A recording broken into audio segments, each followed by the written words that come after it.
दुर्गा पूजा ठारू एही तीन गोटी राशि रे हेबो महा परिवर्तन। एमानक जीवन रे विराट बड़ परिवर्तन आसिबाकु जाउअछि। एमाने हेबे रंकरु राजा।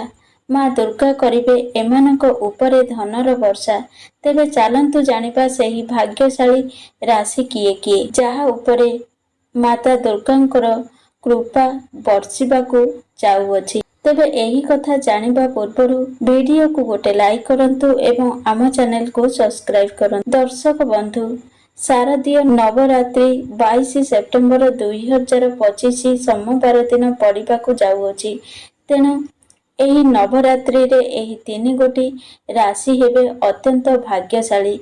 एमानक जीवन रे बहुत बड़ परिवर्तन हेबाकु जाउअछि। तेबे चालंतु जानिबा सेही तीनोटी भाग्यशाली राशि किए किए। नंबर 1 सिंह राशि, नंबर 2 कुंभ राशि, नंबर 3 मेष राशि।